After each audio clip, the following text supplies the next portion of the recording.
Pour qu'ils ne fassent pas n'importe quoi, pour qu'ils ne commettent pas comme ça des actions insoutenables, alors nous avons tous intérêt en tant que parents, responsables et tuteurs d'anticiper les questions qui inquiètent notre jeunesse et ne pas nous retrouver un peu comme Lot et ses deux filles dans Genèse chapitre 19, le verset 31 au verset 38. Alors comme annoncé, nous allons organiser au mois de février une série de prières pour le mariage.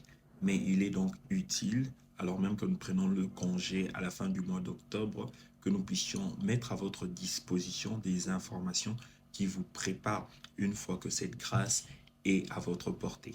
Un mariage qui est un engagement entre deux individus de sexe opposé commence par une rencontre. Parlons un peu de cette rencontre. Eh ben, ça peut intervenir n'importe où, n'importe quand. Mais il y a un élément qu'il faudrait souligner ici. Ce n'est pas le premier jour où on rencontre cette personne qu'on a aimée au travers des yeux parce que l'apparence nous attire. C'est les premières informations que l'on récolte de l'autre. Mais c'est pas là-bas où on se dit je t'aime, je voudrais bâtir une relation ensemble avec toi.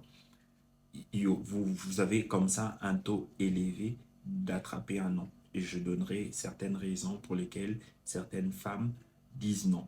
Et d'abord, qui fait le premier pas? Généralement, ce sont les hommes parce que ce sont des convictions culturelles. C'est comme ça qu'on a trouvé les gens en train de faire. C'est comme ça qu'on a trouvé beaucoup de relations se nouer. Et nous aussi, on perpétue juste la règle et la norme. Revenons sur la négociation d'une relation après une rencontre.